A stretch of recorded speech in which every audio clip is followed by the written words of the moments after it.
Iniciamos con Luz de Cristo, programa católico, transmitido desde Chiquimula, Guatemala. Gracias a la parroquia La Asunción, Chiquimula. Es Jesús quien nos guía con su palabra, trayendo esperanza, fe y salvación. Luz de Cristo iluminando tu vida, un espacio de encuentro con Dios. Quédate con nosotros, abre el corazón, porque con Cristo todo cambia.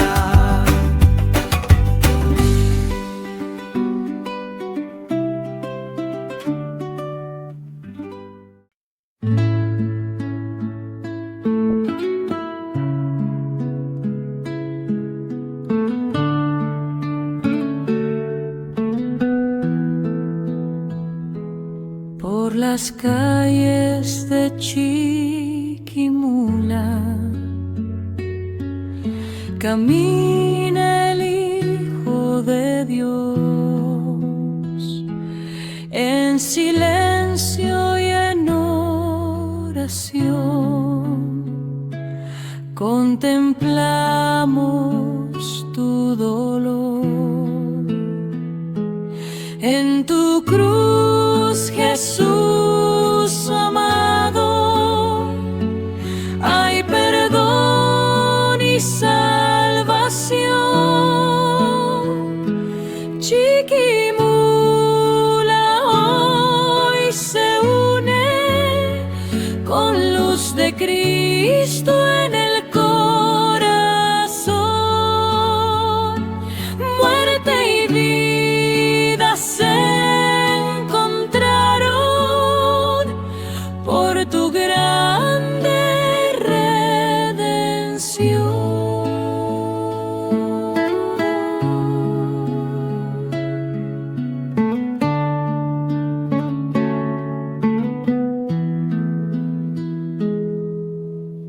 Muy buenas tardes, hermanos. Nuevamente aquí la Comisión de Animación Bíblica de la Pastoral, aquí agradecidos con la atención que nos prestan siempre cada último jueves del mes. Y vamos a dar la bienvenida a Padre Melesio, siempre hizo el agradecimiento por acompañarnos e enriquecernos también con lo que la sabiduría que el Señor le ha regalado. Muchas gracias, doña Láñez. Muchas gracias, hermanos y hermanas que nos sintonizan por este medio. Anticipadamente les estamos deseando desde ya una feliz Semana Santa, que sea una semana llena de bendición para todos ustedes. Y vamos a dar inicio con la lectura del Evangelio de este día. Muy bien. Lectura del Evangelio según San Juan. Gloria a ti, Señor. En verdad les digo, quien guarda mi palabra no verá la muerte para siempre. Los judíos le dijeron, ahora vemos claro que estás endemoniado. Abraham murió, los profetas también. Y tú dices, quien guarde mi palabra no gustará la muerte para siempre. ¿Eres tú más que nuestro padre Abraham que murió? También los profetas murieron. ¿Por quién te tienes? Jesús contestó, si yo me glorificara a mí mismo, mi gloria no valdría nada. El que me glorifica es mi Padre, de quien ustedes dicen es nuestro Dios. Aunque no lo conocen, yo sí lo conozco. Y si dijera no lo conozco, sería como ustedes un embustero. Pero yo lo conozco y guardo su palabra. Abraham, su padre, saltaba de gozo pensando ver mi día. Lo vio y se llenó de alegría. Los judíos le dijeron, ¿no tienes todavía 50 años y ya has visto a Abraham? Jesús les dijo, en verdad les digo, antes de que Abraham existiera, yo soy. Entonces cogieron piedras para tirárselas, pero Jesús se escondió y salió del templo. Palabra del Señor. Gloria a ti, Señor Jesús. Como se habrán dado cuenta, estamos leyendo estos días el el Evangelio Pues, según San Juan. ajá. Precisamente hace un mes hablábamos de los evangelios sinópticos y compartíamos cómo los evangelios sinópticos se van leyendo a lo largo del tiempo ordinario. Vamos en el tiempo ordinario, escuchamos a estos tres primeros evangelistas, Mateo, Marcos y Lucas, en los ciclos A y B respectivamente.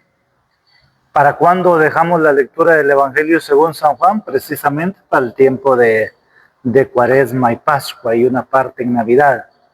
O sea que la Iglesia ha distribuido de esa manera tan pedagógica las porciones de la palabra de Dios que leemos.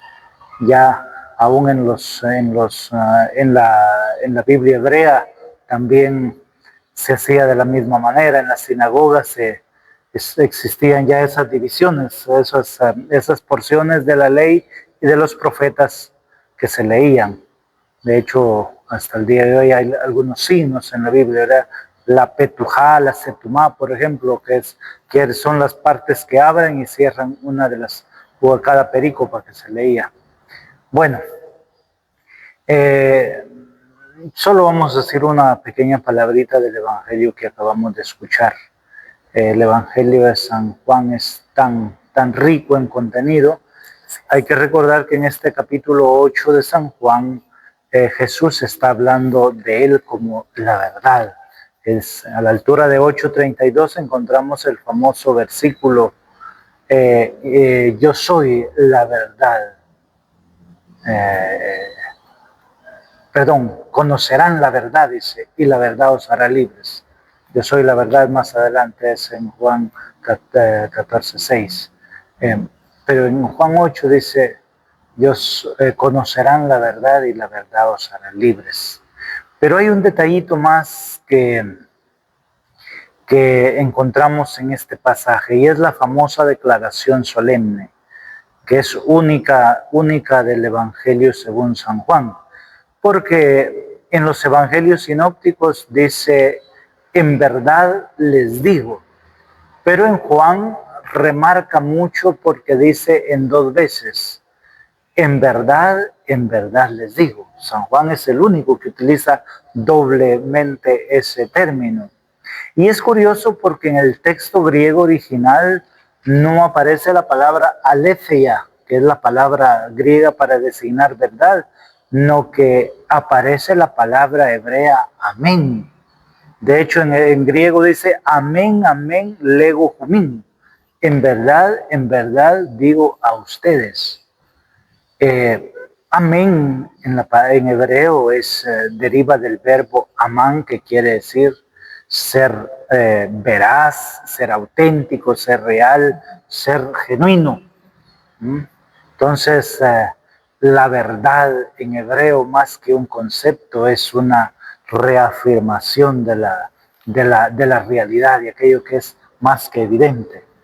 Es Jesús el que se está manifestando a sus discípulos como la verdad más honda a la cual debe aspirar el conocimiento, no solo de los discípulos, sino del conocimiento de todos. Bien. Muy bien. Ahora vamos a dar paso, si quieren, un poquito a la continuidad de nuestra formación en cuanto al tema de los evangelios. Muy bien. En el primer encuentro vimos un poquito sobre una introducción general a los evangelios. El segundo encuentro giró en torno a los evangelios sinópticos, Mateo, Marcos y Lucas, y ahora vamos a entrarle ya un poquito al Evangelio según San Mateo.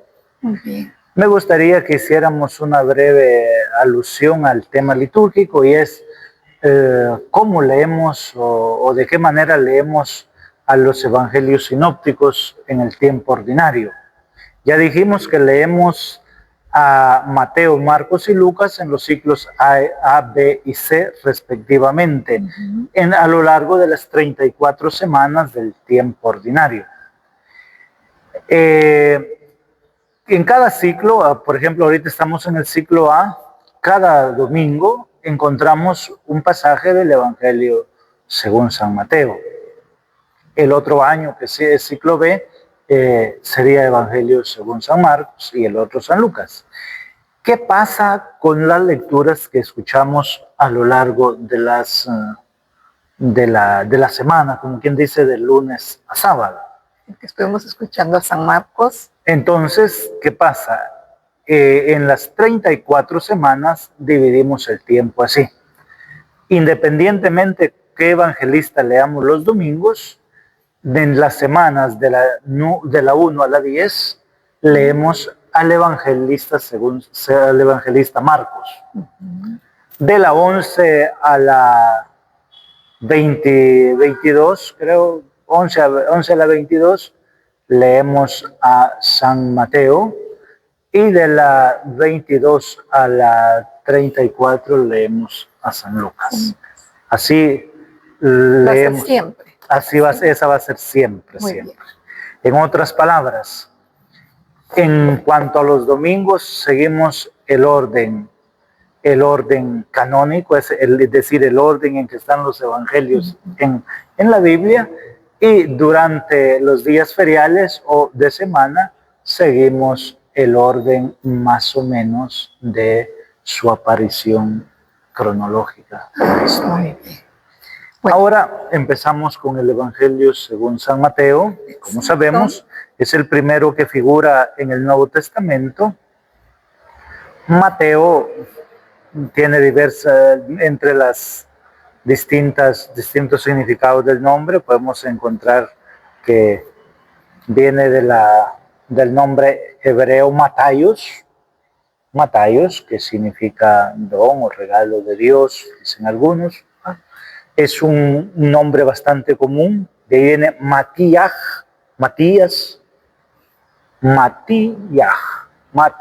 un regalo de Dios. De ahí vienen, de la misma palabra se originan los famosos nombres de los macabeos. Uno de los macabeos que se llamaba Matatías, Mataios, Matías, en fin. Bueno, Mateo, el Evangelio según San Mateo, como sabemos, es bastante grandecito, tiene 28 capítulos, es el más grande. En la historia, dado que es el más organizadito en la historia, por mucho tiempo se pensó que era el que había dado origen a los demás. De hecho, Marcos se consideraba como la abreviatura de Mateo, y Lucas como la síntesis de Mateo y Marcos, en fin, pero ha sido el más leído en la iglesia por su estructura catequética tan ordenadita. ¿Cómo la iglesia lo fijó en el orden en el principio?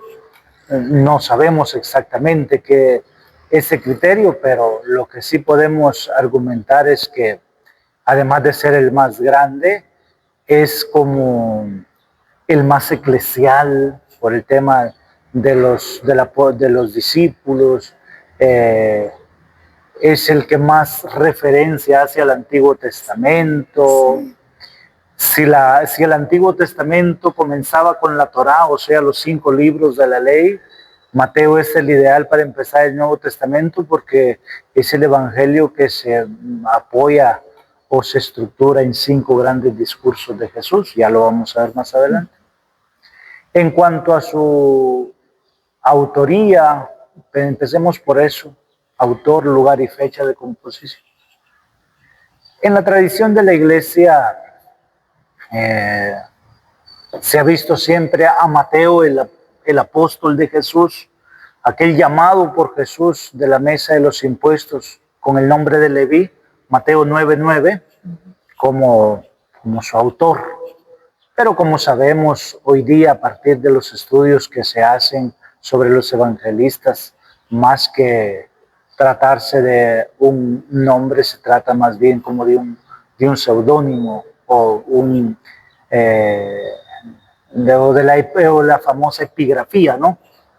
Que antes, para incluir un libro en la Biblia, muchas veces se buscó que fuera escrito por un personaje famoso de la tradición cristiana, en este caso, o la tradición judía en el Antiguo Testamento, y que fuera un personaje de lo más cercano a los apóstoles o uno de los personajes de renombre más antiguos.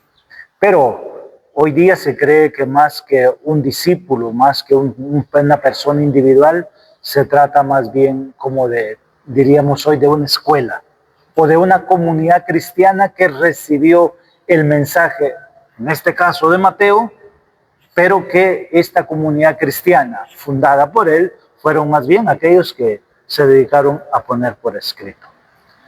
Partiendo de que los apóstoles ni los puso Jesús a escribir, ni los mandó a escribir, ni ellos se ocuparon en escribir. Sí. Ellos predicaron. Mateo. ¿Cuándo? ¿Cuándo y dónde? Pues a partir del mismo escrito se piensa que se escribió en Siria, en Antioquía. ¿Para quiénes? Para cristianos provenientes del judaísmo. En otra palabra, judeocristianos. Aquellos cristianos que habían abrazado el cristianismo, aquellos que abrazaron el cristianismo siendo judíos. Para aquellos que ser cristiano significaba casi ser un judío perfecto. Por eso el esfuerzo de Mateo, o el esfuerzo de este escrito, por demostrar que Jesús es la plenitud del Antiguo Testamento. De hecho, desde la primera página hasta la última, Mateo va a demostrar que Jesús es el Mesías, el Hijo de Dios, hijo de Abraham, hijo de David. ¿Cuándo? Pues fue escrito, se supone, en torno al 80-85 de la era cristiana, porque ya supone la destrucción de Jerusalén que sucedió alrededor del año 70 de la era cristiana, cosa que no sucede con Marcos. Para cristianos provenientes del judaísmo, en Siria, su autor es un personaje que conoce perfectamente el Antiguo Testamento y es un hombre integrado en la comunidad cristiana. Presenta a Jesús, como les decía, como el Hijo de Dios, el Moisés escatológico, el nuevo Moisés, el hijo del rey David. En fin, lo va a demostrar con todas sus citaciones del Antiguo Testamento. Venga. Una pregunta, Padre Melesio. ¿Por qué será importante, o será más importante la autoridad apostólica por el hecho de Mateo ser aparentemente haber sido discípulo, o por ser el autor, por ser el nombre del autor? Porque su evangelio lleva su nombre, podríamos decir. Se dio en el cristianismo antiguo un fenómeno que se le llama la pseudoepigrafía. Hoy uno escribe, cualquiera hoy que escriba un libro, cita a distintos autores, pero a fin de cuentas quien firma el libro es él. En la antigüedad no, en la antigüedad si alguien iba a escribir lo que ya otro había dicho, no decía firmo yo y cité al pie de página fulano tal, sino decía este escrito es de fulano tal, aunque lo haya escrito él. Eso pasa con algunas cartas de San Pablo, eso pasa en muchos escritos del Antiguo Testamento. Y luego a la hora de entrar, para entrar en el canon, hubo que ver mucho el autor, el tema del autor, que fuera un personaje de renombre, sí, pues, conocido en la tradición bíblica, que fuera más o menos de una época antigua y que sus escritos fueran utilizados en la liturgia, que fueran leídos en las iglesias más de renombre en la antigüedad. Entonces contaba mucho el que el escrito llevara el nombre de un apóstol, por ejemplo.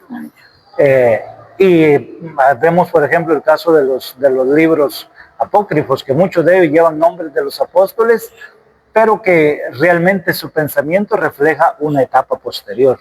Por eso fue el discernimiento que la iglesia primitiva hizo sobre estos escritos. Ahora a nosotros ya no nos dice mucho, a nosotros hoy día nos interesa más que el autor, el escrito, pero en sus momentos iniciales tuvo que ver mucho, tuvo peso, fue muy de peso ese tema. Muy bien. Entonces, pero algo que sí es claro es que Mateo, como buen judío, era buen conocedor del Antiguo Testamento. Exactamente, eso sí. Vemos como muy a menudo dice para que se cumpliera como está escrito, para que se cumpliera. De hecho, es famoso en el Evangelio una forma verbal del verbo grafo, que dice gegraftai, para que se cumpliera lo que estaba escrito. Gegraftai. Ese es San Mateo. Desde el inicio hasta el final está plegado de citas del Antiguo Testamento. Bien. Ahí vemos entonces la importancia. Ajá. Muy bien. Si quieres hacemos una pausa y cuando volvamos vamos a ver exactamente cómo es la composición, como usted nos estaba adelantando, del Evangelio según San Mateo. En un momento regresamos. Soy católico y con orgullo lo digo. Soy católico de la única iglesia que Cristo dejó. Que lo sepa todo el mundo.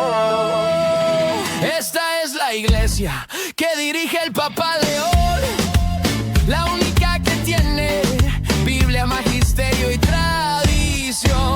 Soy católico, católico soy, de la iglesia que tiene la Santa Eucaristía.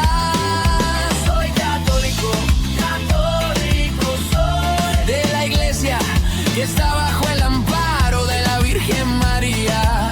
Gracias por permitirnos ser parte de ustedes y juntos formamos la gran familia Luz de Cristo. Bendiciones. Paz y bien. Les saluda hermana Sandra Somoza, directora del programa televisivo Luz de Cristo, Iluminando tu Vida, transmitido desde Chiquimula los días jueves a las 18 horas por Canal 13 de Telecom y en diferido a las 19:30 horas por nuestra página de Facebook Luz de Cristo TV y por nuestro canal de YouTube Luz de Cristo TV Chiquimula. Gracias por permitirnos ser parte de ustedes y juntos formamos la gran familia Luz de Cristo. Bendiciones.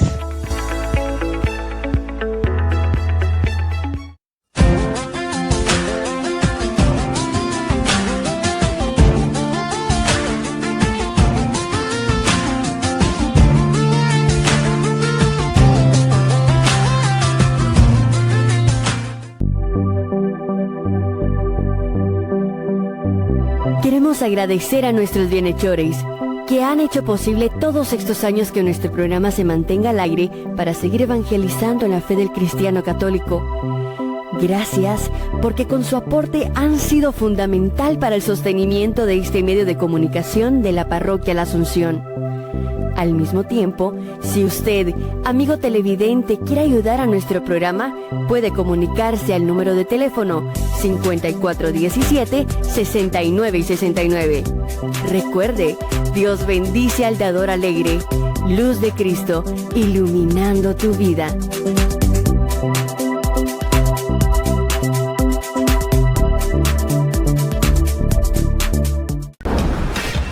Continuamos. Bien, Padre Melesio, ¿qué aporte nos da Mateo al organizar, digamos, sus fuentes de una manera catequética y su estructura del Evangelio en los discursos que ya nos adelantó usted? Bueno, veamos un poquito, en primer lugar, el esquema que hace el esqueleto del Evangelio según San Mateo. Podríamos encontrar lo que se llama en Mateo y Lucas, o lo que llaman los biblistas, el Evangelio de la infancia, o sea, relatos de la infancia de Jesús, que serían los primeros 2 capítulos. Luego capítulo 3 y 4, que sería como el ministerio de Jesús en Galilea, o el inicio de su ministerio público.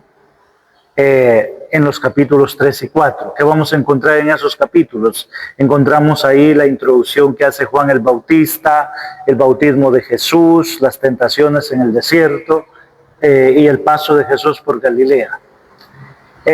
Luego del capítulo 5 al capítulo 7 encontramos el primer discurso de Jesús, que lo han llamado el discurso evangélico sobre el evangelio, o el discurso del monte, o sermón del monte, o sermón de la montaña, incluso algunos lo llaman la carta magna. Es este discurso que se abre con las bienaventuranzas, capítulos del 5 al 7, primer discurso. Muy bien. El segundo discurso lo encontramos en el capítulo 10, que es el discurso apostólico o misionero, partiendo de la palabra, del verbo griego apostelo, que quiere decir enviar. Discurso misionero es ahí donde encontramos la elección y el envío de los apóstoles de Jesús, capítulo 10. En el capítulo 13 encontramos lo que se llama el discurso en parábolas o discurso parabólico o discurso sobre el reino de los cielos, porque las 7 parábolas ahí descritas lo que describen o lo que tratan de explicar es el reino de los cielos. A la altura del capítulo 18 encontramos el discurso eclesial o el discurso comunitario, que es donde Jesús da como aquellas pautas a los discípulos cómo ha de vivir el cristiano en el mundo. Es llamativo, por ejemplo, el tema del perdón y la corrección fraterna que hay en el capítulo 18. A la altura del capítulo 24 y 25 tenemos el quinto discurso, que es el discurso escatológico o sobre el fin de los tiempos. Es ahí donde encontramos la famosa parábola del juicio final, la parábola aquella de las 10 vírgenes, las sensatas e insensatas, en fin.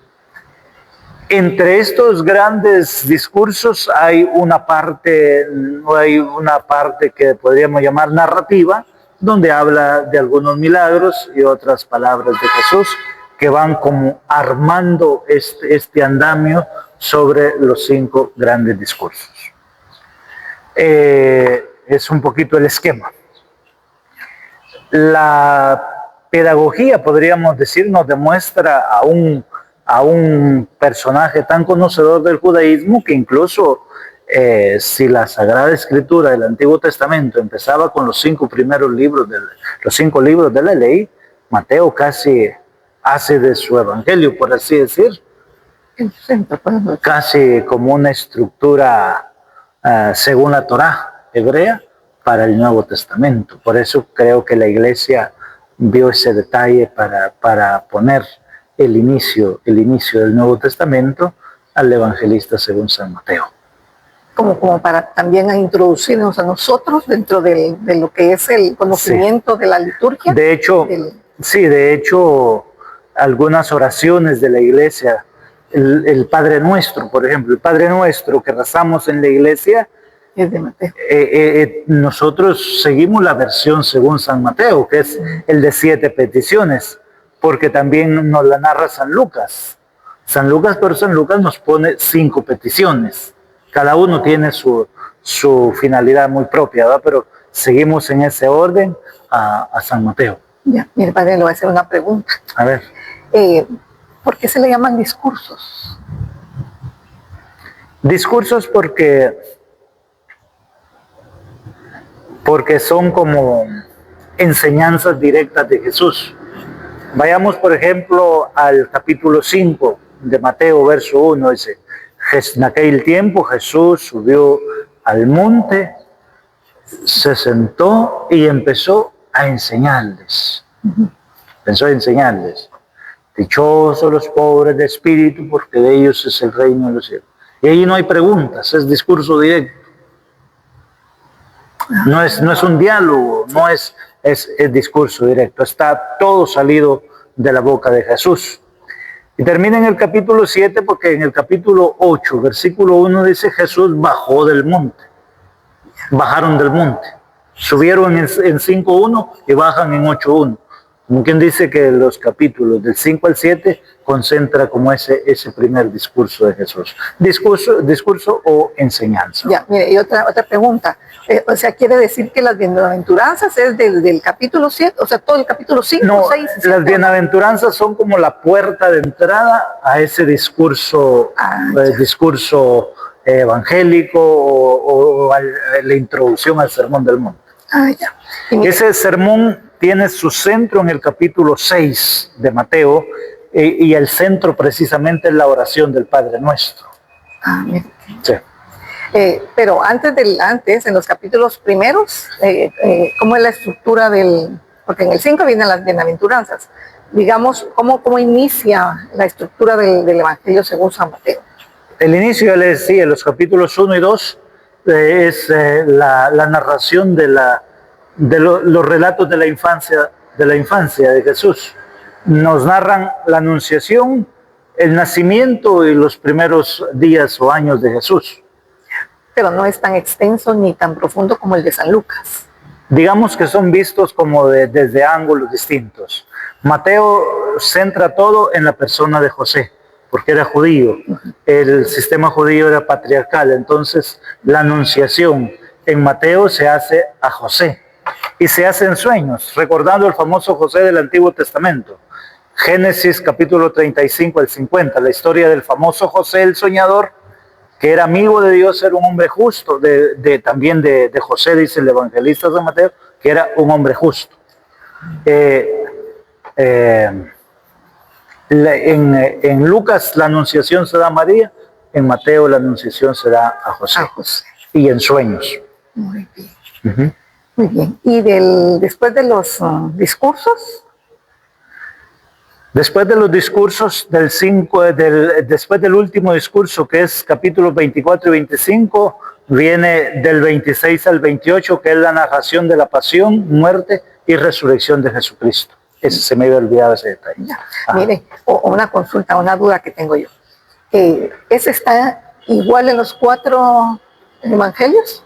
¿Cuál? La pasión, muerte y resurrección del Señor. Sí, la pasión, muerte y resurrección de Jesús es la parte más desarrollada que tienen, y la tienen los 4 evangelistas. De hecho, la pasión de nuestro Señor Jesucristo, según Marcos, Lucas y Mateo, la leemos todos los años el Domingo de Ramos.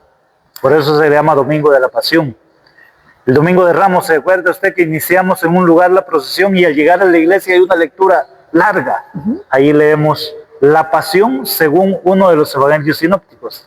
La pasión según San Juan la leemos en los oficios de la pasión a las 3 de la tarde el Viernes Santo. Es decir, cada año leemos la pasión según San Juan, el Viernes Santo. Y el Domingo de Ramos la leemos según el evangelista del ciclo. O sea que hoy toca la de Mateo. Este año leemos la de San Mateo. Sí. Muy bien. Gracias. Ahora, ¿por qué esta es la más desarrollada? Y le digo la más desarrollada porque es el evangelio que leemos el Domingo de Ramos y el Viernes Santo. Y como uno llega cansado a la procesión, algunos yo tengo la sensación que hasta se duermen y no ponen cuidado. Es el pasaje del evangelio más largo porque son 2 capítulos los que se leen ese día. Es lo más desarrollado porque eso constituyó el corazón de la predicación cristiana. Cuando los discípulos empezaron a anunciar el evangelio de Jesucristo, no empezaron a anunciar el nacimiento, no empezaron a anunciar milagritos, anunciaron que Jesús había muerto y había resucitado. Y para que alguien resucitara debía estar bien muerto. Y por eso nos narran de una manera tan detallada el proceso de la condena a muerte. Muy bien. Ajá. Mire, otra pregunta. Cuando se dice que cada discurso concluye con una forma semejante, lo que refuerza la unidad del texto, ¿a qué se refiere? Se refiere que así como comenzó, así termina. Lo que le decía, por ejemplo, del evangelio del primer discurso. Si quiere, veamos la Biblia. Mateo capítulo 5, verso 1. Mateo 5, verso 1 dice: en aquel tiempo Jesús subió con sus discípulos Veamos. Al ver al gentío, subió al monte, se sentó y se acercaron sus discípulos y abriendo su boca les enseñaba diciendo. Ahora veamos Mateo 8:1. ¿Qué dice? Al bajar Jesús del monte, lo siguió mucha gente. Al bajar, es decir, bajó. ¿Por qué bajó? Porque había subido. Todo ese compendio entre, como quien dice, los 3 capítulos 5, 6 y 7 es una sola unidad. Exactamente. Gracias. En otro momento dice, cuando Jesús terminó de decir estas cosas, vuelve a otro tema para reforzar la unidad. Mire, ¿qué podríamos decirlo? ¿Qué rasgo podemos decir que destaca más Mateo de lo que es en la vida del creyente? O sea, ¿qué es lo que busca enfocar Mateo? Pues recordemos que escribía para los judíos, ¿verdad? Judíos que se habían... Judíos convertidos al cristianismo. Neófitos judíos. Ajá. Bueno, en primer lugar, San Mateo busca afianzar que Jesús es aquel que viene a darle plenitud a la ley. Es fundamental el versículo 17 del capítulo 5, su evangelio, donde dice, no piensen que he venido a abolir la ley, he venido a darle plenitud. Luego vienen, por ejemplo, 6 antítesis. Han oído ustedes que se dijo, pero yo les digo, que no quiere decir que viene a acabar con la ley, sino a darle plenitud. Jesús es el Mesías, que viene a darle plenitud a la ley. Segundo, Jesús es el Mesías anunciado del Antiguo Testamento. De ahí, por ejemplo, el Evangelio de Mateo se abre con la profecía de Isaías 7:14. Aquí que una virgen concebirá y dará a luz a un hijo que le pondrán por nombre Emmanuel. Isaías 7:14 y también 8:10, que significa Dios con nosotros. A la altura de Mateo 28:20, yo estaré con ustedes todos los días hasta el fin del mundo. Todo el Evangelio, podríamos decirlo, como un Emmanuel, Dios está con nosotros.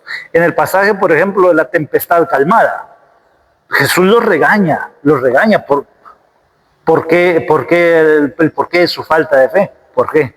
Porque alguien que ha leído todo el Evangelio sabe que Jesús es el Emmanuel, el Dios con nosotros. Trata de reforzar eso. Jesús es la plenitud, es el cumplimiento de toda la Sagrada Escritura. Es el nuevo Moisés. Jesús, para escapar de la muerte de Herodes, como Moisés en otro tiempo del faraón, se libra en Egipto. Es el nuevo Moisés. Es el nuevo Israel.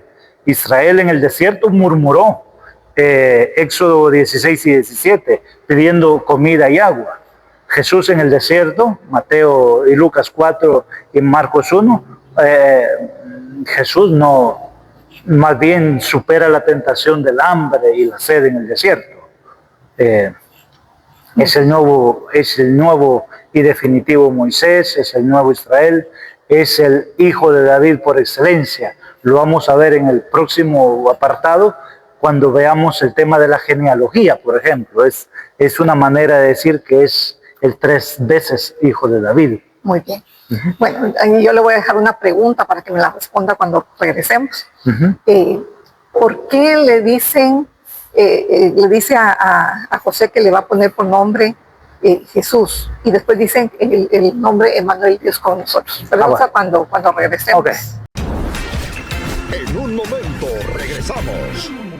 Soy católico y con orgullo lo digo. Soy católico de la única iglesia que Cristo dejó. Que lo sepa todo el mundo. Esta es la iglesia que dirige el Papa León. La única que tiene Biblia, magisterio y tradición. Soy católico, católico soy. De la iglesia que tiene la Santa Eucaristía.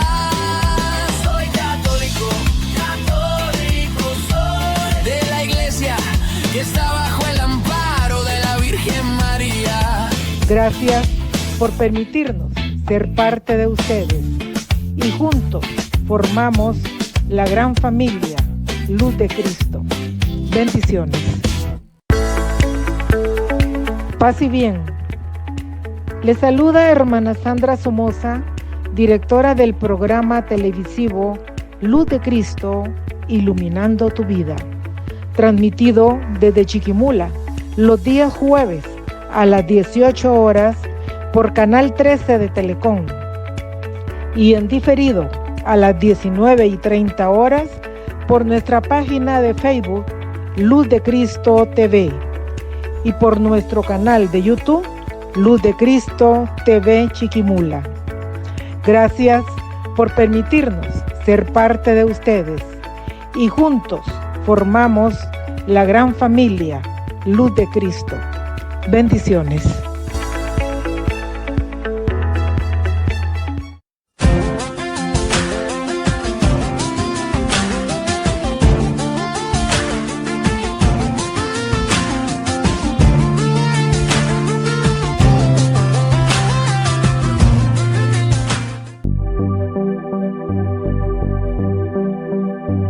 Queremos agradecer a nuestros bienhechores que han hecho posible todos estos años que nuestro programa se mantenga al aire para seguir evangelizando en la fe del cristiano católico. Gracias porque con su aporte han sido fundamental para el sostenimiento de este medio de comunicación de la Parroquia La Asunción. Al mismo tiempo, si usted, amigo televidente, quiere ayudar a nuestro programa, puede comunicarse al número de teléfono 5417-6969. Recuerde, Dios bendice al dador alegre. Luz de Cristo, iluminando tu vida.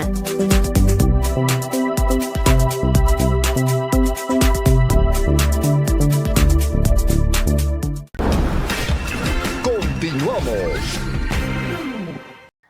La profecía de Isaías 7:14 hacía referencia al Emmanuel, y quiere decir Dios con nosotros. Y si bien el evangelista nos hace ver que como nombre no le pusieron Emmanuel, pero todo el evangelio nos trata de demostrar que Él es el Emmanuel, es el Dios con nosotros. Ahora, le pusieron por nombre Jesús. ¿Por qué? Jesús, Yoshua, en hebreo significa Dios que salva, Yoshua. Hubo otro personaje del Antiguo Testamento que tenía un nombre casi igual, la misma raíz. Lo conocemos nosotros por Josué. ¿Cuál fue la misión de Josué? Llevar al pueblo a la tierra, entrarlo a la tierra prometida. Yeshua, por eso Dios salva.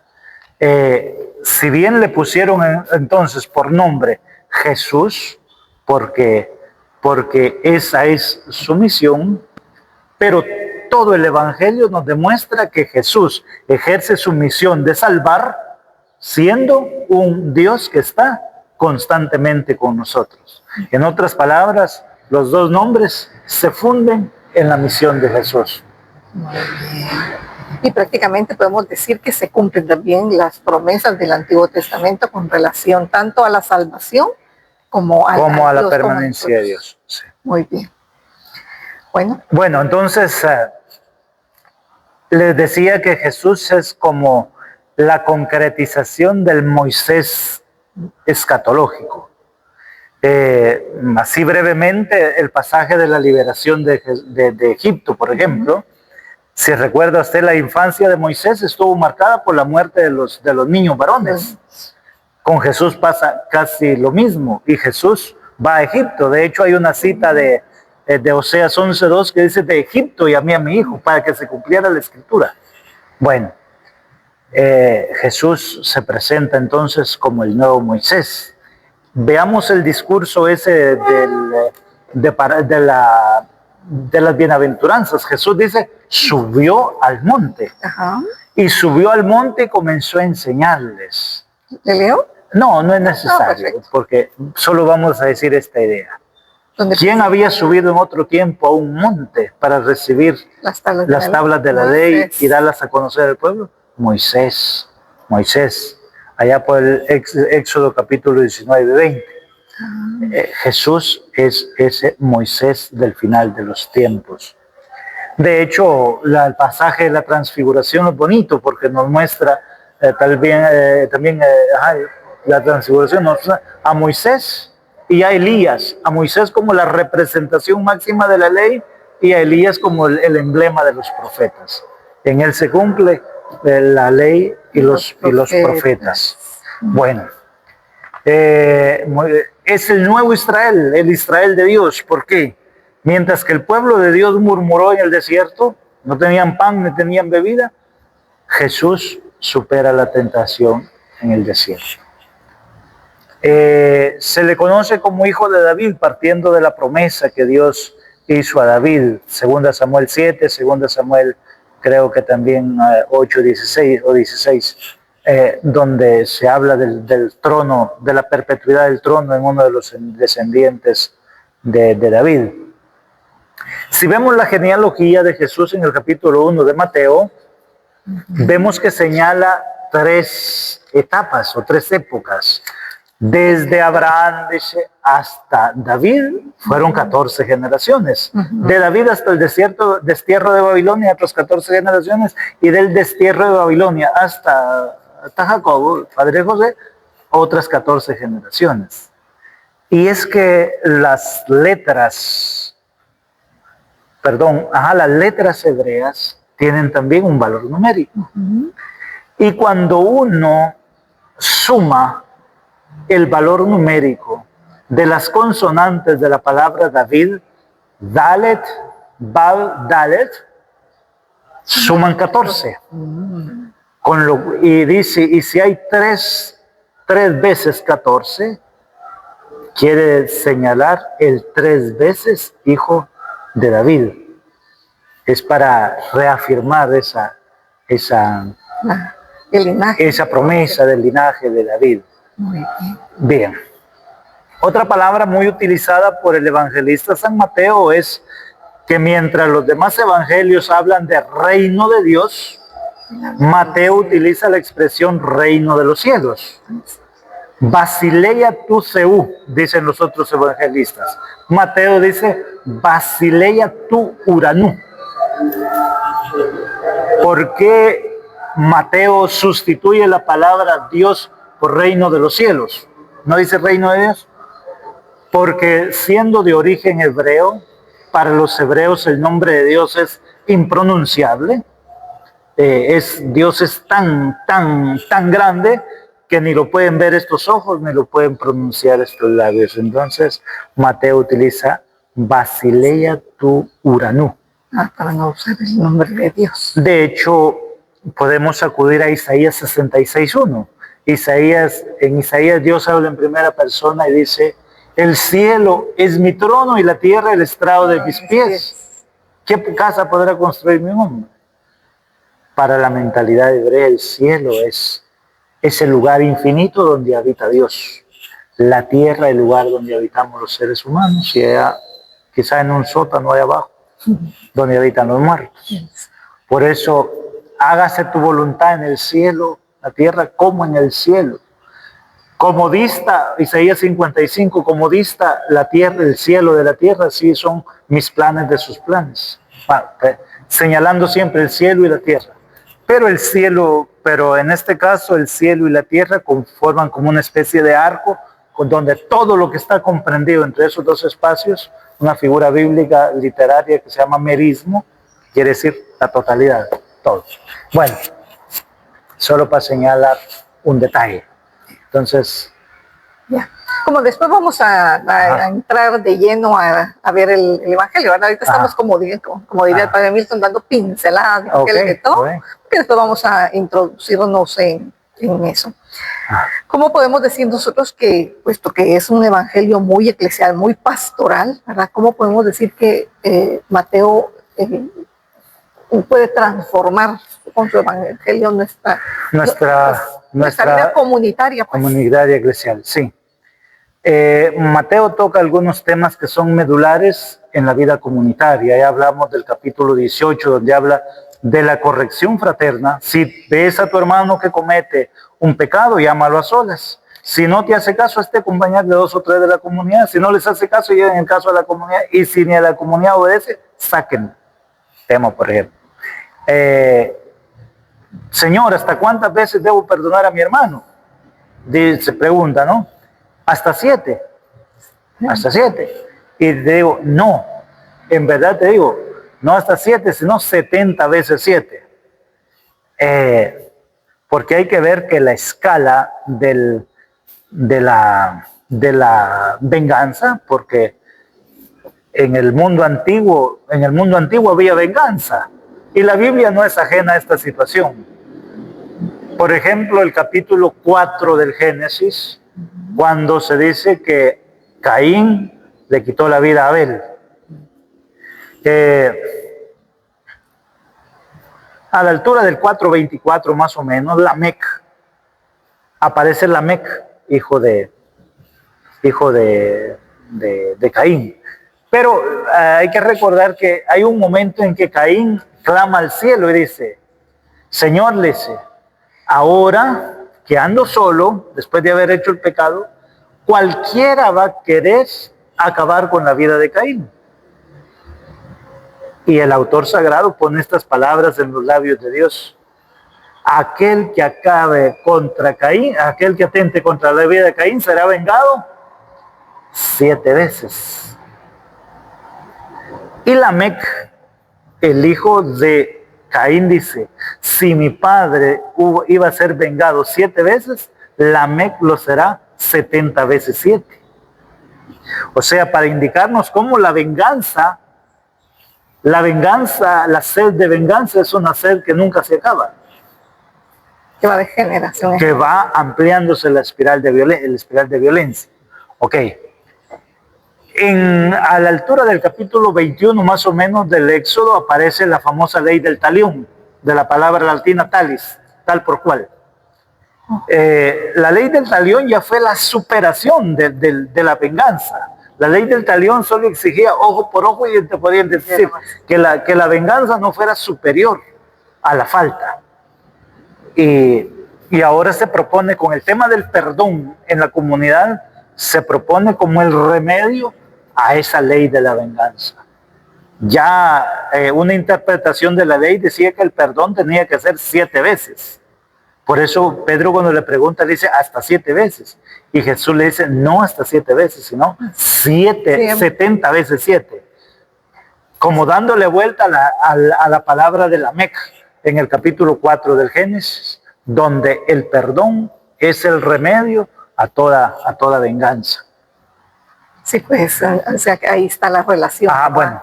Y quizás la palabra más central en este caso es que Mateo utiliza en 2 veces, en el capítulo 16 y en el capítulo 18, la palabra griega eclesía. Eclesía, que es un derivado del verbo kaleo. Verbo kaleo en griego quiere decir llamar. Eclesía, que fue la traducción que utilizó la 70 de la palabra kaal en hebreo, que es la manera de designar la asamblea. De ahí viene el nombre Coelet. Coelet es como el maestro de la comunidad. La kaal, el Coelet, el maestro, el guía de la comunidad. Ahorita que me está diciendo, y esa palabra solamente aparece en el Evangelio de San Mateo, los demás. En Mateo sí, 3, en Mateo aparece en el capítulo 16-18, cuando dice, tú eres Pedro y sobre esta piedra edificaré mi iglesia. Aparece ahí la palabra griega específica, eclesía, que es un participio femenino del verbo kaleo, que es el verbo llamar. Ya. Padre Melesio, si pudiera resumir en una sola idea el Evangelio de San Mateo, que yo sé que es bastante complejo, pero ya no sé que tiene conocimiento, ¿cómo lo podría resumir en la idea? Bueno, partimos de la palabra evangelio, evangelio que significa buena noticia. Evangelio, y tratamos de decir evangelio según San Fulano, porque la buena noticia o el evangelio por excelencia es la persona, la vida, la palabra, la enseñanza de Jesús, según San Mateo. Yo diría que Mateo es aquel hombre que con su pluma nos retrató a Jesús de una manera tan bella, tan casi perfecta, porque cada evangelista lo dibuja de una manera tan bonita. Si pudiéramos ver el Evangelio como un cuadrado, podríamos decir que cada evangelista pintó un lado. Y nosotros en la iglesia tenemos la oportunidad de ver esa figura a través de esas cuatro caras. Y en cada cara pues hay sus barritos o sus lunarcitos, sus cosas tan bonitas, sus cosas tan particulares. Muy bien. Pero entre ellos nos dibujan de una manera tan exacta, tan perfecta la persona de Jesús y de su obra. Muy bien.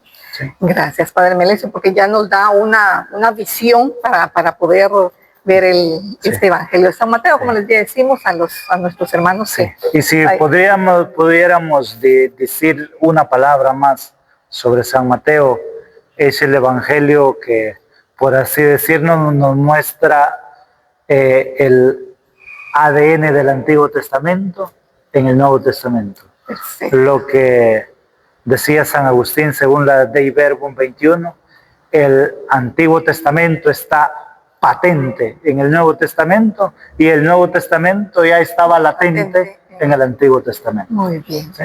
Bueno, Padre Melesio, ya acabamos llegando, pero seguiremos en esta enseñanza. Gracias por acompañarnos, gracias por esas palabras tan sabias también que el Señor le ha permitido gracias al estudio, ¿verdad?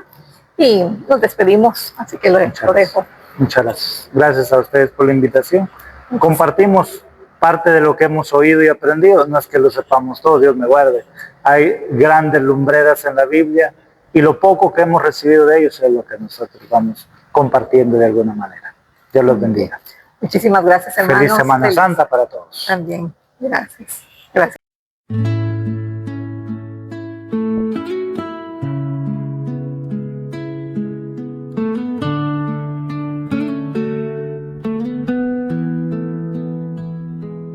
Por las calles de Chiquimula